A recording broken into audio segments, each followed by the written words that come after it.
ನಮಸ್ಕಾರ ಎಲ್ರು ಆರಾಮಿದ್ದೀರಾ ಅನ್ಕೋತೀನಿ. ನಾನು ಆರಾಮಿದ್ದೀನಿ.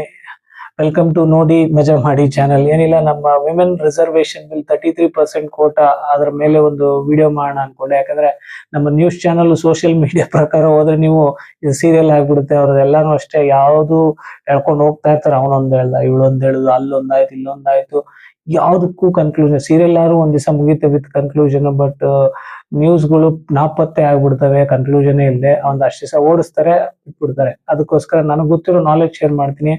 ನಿಮ್ಗೆ ಏನೋ ಡೌಟ್ಸ್ ಇದ್ರೆ ಯು ಕ್ಯಾನ್ ಆಸ್ಕ್ ಕ್ವೆಶನ್ಸ್, ನಾನು ರೆಸ್ಪಾಂಡ್ ಮಾಡ್ತೀನಿ.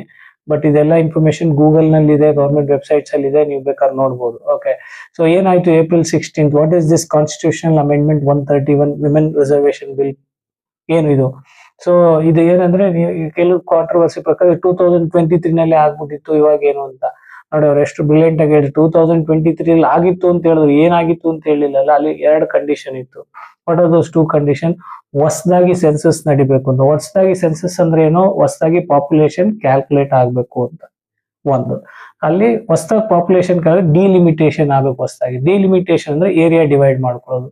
ಇಷ್ಟು ಪಾಪ್ಯುಲೇಷನ್ ಒಂದು ಏರಿಯಾ ಅಂತ ಬರ್ತದೆ. ಈ ಲೋಕಸಭಾ ಸೀಟ್ಸ್ ಅಂತ ಕರೀತಾರೆ ಅದನ್ನ. ನಿಮ್ಗೆ ಅಂಡರ್ ವರ್ಲ್ಡ್ ಸಿನಿಮಾಗಳು ನೋಡಿದ್ರೆ ಅಂಡರ್ ವರ್ಲ್ಡ್ ಡಿಸ್ಕಷನ್, ನನ್ನ ಏರಿಯಾ ನಿನ್ನ ಏರಿಯಾ, ಹಂಗೆ ರಾಜಕೀಯದಲ್ಲೂ ಏರಿಯಾ ಡಿವಿಷನ್ ನಡೆಯುತ್ತೆ. ಅದು ಇಟ್ಸ್ ರಿಕ್ವೈರ್ಮೆಂಟ್. ಏನಕ್ಕೆ ಅಂದ್ರೆ 100 ಜನ ಮ್ಯಾನೇಜ್ ಮಾಡೋ ಒಟ್ಟಿಗೆ 500 ಜನ ಕೊಟ್ರೆ ಆಗಲ್ಲ. ಸೊ ಆತರ ಪಾಪ್ಯುಲೇಷನ್ ಇನ್ಕ್ರೀಸ್ ಆದಾಗೆಲ್ಲ ಸೀಟ್ಸ್ ಇನ್ಕ್ರೀಸ್ ಆಗ್ಬೇಕು. ಸೊ ಅವ್ರು ಮಾಡಿದ ರೂಲ್ ಪ್ರಕಾರ 2030 ನಲ್ಲಿ ಹೊಸದಾಗಿ ಸೆನ್ಸಸ್ ನಡಿಬೇಕು. ಯಾಕಂದ್ರೆ ಪ್ರೀವಿಯಸ್ ಆಗಿ ನಡೆದಿದ್ದ ಸೆನ್ಸಸ್ 2011 ನಲ್ಲಿ. ಸೊ ಆಲ್ಮೋಸ್ಟ್ 15 ವರ್ಷ ದಾಟಿದೆ ಅನ್ಕೊಳ್ಳಿ ಈಗ.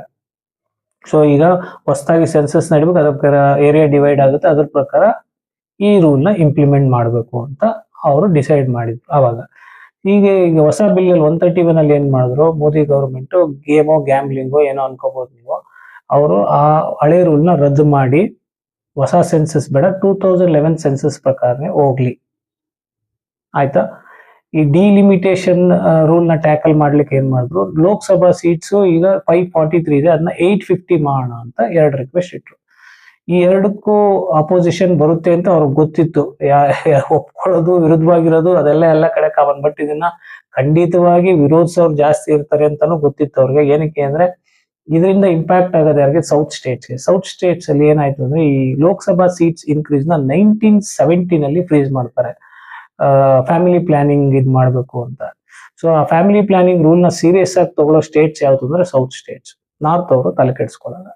ಸೊ ಅಲ್ಲಿ ನೀವು ಹೊಸ ಲೇಟೆಸ್ಟ್ ಸೆನ್ಸಸ್, ಅದೇ 2011 ಸೆನ್ಸಸ್ ಪ್ರಕಾರ 1970 to 2011 ಪಾಪ್ಯುಲೇಷನ್ ಗ್ರೋತ್ ಗೂಗಲ್ ಇದೆ, ನೋಡ್ಕೊಳ್ಳಿ.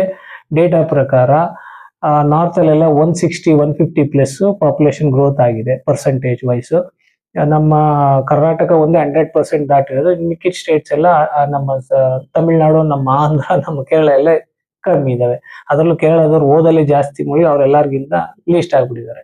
ಸೊ ಇದ್ರ ಪ್ರಕಾರ ನೀವೇನ್ ಮಾಡಿದ್ರಿ, ಈಗ ಕಮ್ಮಿ ಸೀಟ್ಸ್ ಇರೋ ರಾಜ್ಯಕ್ಕೆ ನೀವು 33% ಅಪ್ಲೈ ಮಾಡಿದ್ರೆ ಏನಾಗುತ್ತೆ, ಎಷ್ಟೋ ಜನ ಪವರ್ ಅಲ್ಲಿ ಇರೋರು ಇವತ್ತು ಪವರ್ ಕಳ್ಕೊಬೇಕಾಗುತ್ತೆ. ಯಾರಿಗೂ ಪವರ್ ಕಳ್ಕೊಳಕ್ ಇಷ್ಟ ಇಲ್ಲ, ಆಬ್ವಿಯಸ್ಲಿ ಅಪೋಸ್ ಮಾಡೇ ಮಾಡ್ತಾರೆ. ಅರ್ಥ ಆಯ್ತಲ್ಲ? ಅದಕ್ಕೋಸ್ಕರ ಇವ್ರು ಅಪೋಸ್ ಜನಗಳಿಗೋಸ್ಕರ ಅಲ್ಲ, ಅವ್ರಿಗೋಸ್ಕರ. ಸೊ ಮೋದಿ ಗೌರ್ಮೆಂಟ್ ಏನಂದ್ರೆ ಇದು ಅಪೋಸ್ ಆಗುತ್ತೆ ಅಂತ ಗೊತ್ತು, ಅದರಿಂದ ಅವ್ರಿಗೊಂದು ಸೆಂಟಿಮೆಂಟ್ ಸಿಗುತ್ತೆ. ಅವರು ವಿಮೆನ್ಗೆ ಸಪೋರ್ಟ್ ಮಾಡಿದ್ರು, ಇವ್ರು ಆಂಟಿ ವಿಮೆನ್ ಆದ್ರು ಆಬ್ವಿಯಸ್ಲಿ. ಸೊ ಇದು ಅವ್ರ ಲೆಕ್ಕಾಚಾರ ಇರ್ಬೋದು, ಇದು ಇವ್ರ ಲೆಕ್ಕಾಚಾರ. ಸೊ 2 ಕಡೆದು ನಿಮ್ಗೆ ಗೊತ್ತಾಯ್ತು ಅನ್ಕೋತೀನಿ. ಸೊ 1970 ನಲ್ಲಿ ಫ್ರೀಸ್ ಆಗಿ ಫ್ಯಾಮಿಲಿ ಪ್ಲಾನ್, ಇದು ಉಲ್ಟಾ ಆಗಿ ಈ ರೀತಿ ಆಗಿದೆ.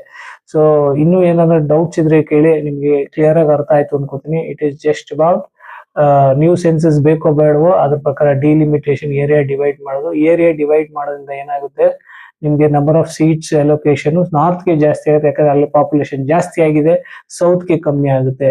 ಸೊ ಇದರಿಂದ ಏನಾಗುತ್ತೆ ಅಂದ್ರೆ, ನಮ್ಮ state representatives central government parliament ಅಲ್ಲಿ ಹೋಗಿ ಕೂತ್ಕೊಂಡಾಗ ನೀವ್ ಅನ್ಕೋಬಹುದು, ಒಂದು ಸ್ಟೇಟ್ ಇಂದ 20 ಜನ ಬಂದಿರ್ತಾರೆ, ಇನ್ನೊಂದು ಸ್ಟೇಟ್ ಇಂದ 5 ಜನ ಇರ್ತಾರೆ.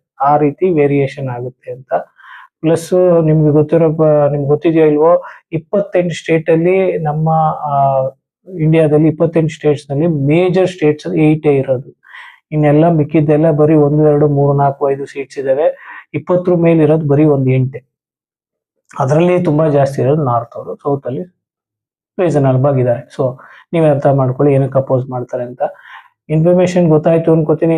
ಏನಕ್ಕೆ ಅವ್ರೇನಕ್ಕೆ ಪಾಸ್ ಮಾಡ್ಬೇಕು ಅನ್ಕೊಂಡ್ರು, ಇವ್ರೇನಕ್ಕೆ ಅದಕ್ಕೆ ವಿರುದ್ಧ ಅಪೋಸಿಟ್ ಹೋದ್ರು ಅಂತ. ಇಷ್ಟೇ ವಿಷಯ. ಇದ್ರ ಪ್ರಕಾರ ಡಿಸೈಡ್ ಮಾಡಿ ನೀವು ಯಾರನ್ನ ಸಪೋರ್ಟ್ ಮಾಡ್ತೀರಾ, ಯಾರನ್ನ ವಿರೋಧಿಸ್ತೀರಾ ಅಂತ. ಎಲ್ರಿಗೂ ಒಳ್ಳೇದಾಗ್ಲಿ. Thank you. Take care.